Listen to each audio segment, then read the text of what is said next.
इससे पहले हमने सिंपल सेंटेंस बनाने देखे थे और आज सबसे ज़रूरी सेंटेंस बनाते समय हमें जिस चीज़ का ध्यान रखना पड़ता है वो है टेंस। टेंस को हिंदी में काल या समय भी बोल सकते हैं और हमने सामान्य रूप से देखा है कि टेंस जो है मुख्यतः 3 होते हैं। एक वर्तमान होता है जो अभी चल रहा है, खाता हूँ, पीता हूँ या खा रहा हूँ, पी रहा हूँ, जा रहा हूँ, सो रहा हूँ, ये तो वर्तमान हो गया। भूत में हम था थे थी लगाते हैं, खाता था, पीता था, सोता था, जागता था, इस तरह से। फ्यूचर में जाएगा, पढ़ेगा, लिखेगा, इस तरह से हम गागेगी का प्रयोग भविष्य के लिए करते हैं, फ्यूचर के लिए करते हैं। ये तो सामान्य सी चीज़ें हैं, लेकिन जब हम सेंटेंसों में इनका प्रयोग करते हैं तो यहाँ पर हमें प्रत्येक टेंस के 4 भाग पढ़ने पड़ते हैं। सबसे पहला होता है इंडेफिनिट, दूसरा होता है कंटिन्यूअस, तीसरा होता है परफेक्ट और चौथा होता है परफेक्ट कंटिन्यूअस। इनमें अंतर क्या है? तो सबसे पहले इंडेफिनिट हम देखते हैं। जैसे माना कि हम प्रेजेंट को पकड़ते हैं तो प्रेजेंट इंडेफिनिट में क्या होगा? अनिश्चित। इंडेफिनिट का मतलब क्या होता है? अनिश्चित। अनिश्चित का मतलब होता है कि इसमें हम अपनी आदतें बताते हैं, जैसे कि खाता है, पीता है, सोता है, जागता है, लिखता है। तो इसमें समय का कोई फिक्स नहीं है कि कब से लिख रहा है, कब तक लिखेगा, कब तक जाएगा। ये आदतें बता रहा है सिर्फ, तो इसीलिए इसे कहा जाता है अनिश्चित या इनडेफिनिट। तो पास्ट इंडेफिनिट भी ऐसे ही होगा, पास्ट में भी। अब इंडेफिनिट पास्ट में भी है, तो पास्ट इंडेफिनिट में क्या होगा? जाता था, लिखता था, पढ़ता था, सोता था, ठीक है ना। लेकिन फिक्स नहीं है कि कब से कब तक। तो इंडेफिनिट इसीलिए अनिश्चित कहा जाता है। फ्यूचर में भी ऐसे ही होगा, लिखेगा, पढ़ेगा, जाएगा, खाएगा, इस तरह के शब्दों को हम अभी सारे एग्जाम्पल हम आराम से देखेंगे, बस थोड़ा सा आपको इसको ध्यान से समझना है।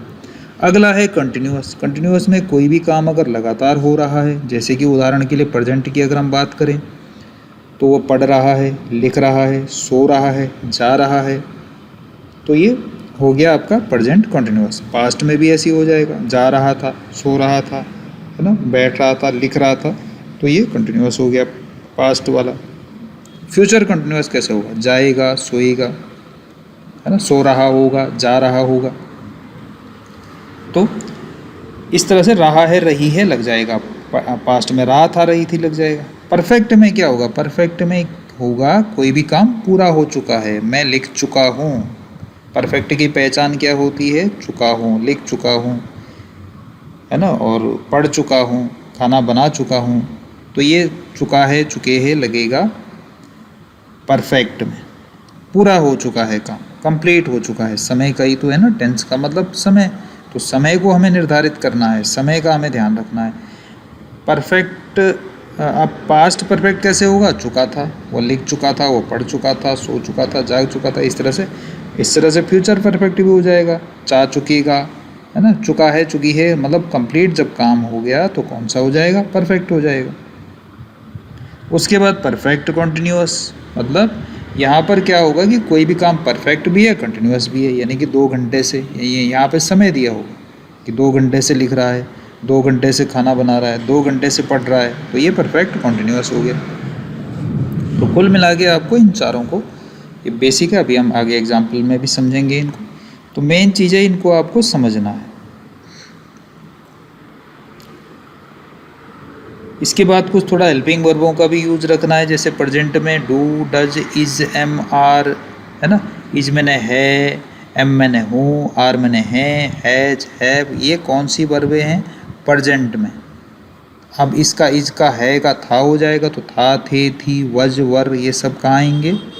पास्ट में आएंगे। और विल, गा, गे, गी, will, shall, will be, shall be, ये कहाँ आएंगे? फ्यूचर में आएंगे। तो ये जो हमारी हेल्पिंग वर्ब हैं, थोड़ा सा इनको भी हम नोट कर लेंगे। इसके बाद सबसे पहला एग्जाम्पल प्रेजेंट इंडेफिनिट का हम इसमें देखेंगे कि इंडेफिनिट में कैसे काम होता है। अब चारों के चारों हमने ऊपर भी समझ लिए हैं थोड़ा थोड़ा। अब सबसे पहले हम यहाँ पे प्रेजेंट इंडेफिनिट, इंडेफिनिट में ना वही वर्तमान, अनिश्चित वर्तमान, या हिंदी में प्रेजेंट इंडेफिनिट बोल सकते हैं।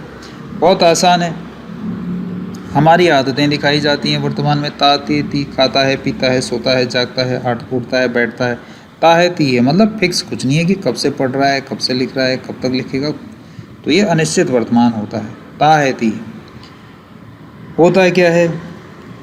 जो थर्ड पर्सन होता है, अब यहाँ पे थोड़ा सा हम समझ लेते हैं कि थर्ड पर्सन के साथ में वर्ब के साथ एस या ई एस लगा देते हैं। जैसे गो का गोज हो जाएगा, डू का डज हो जाएगा।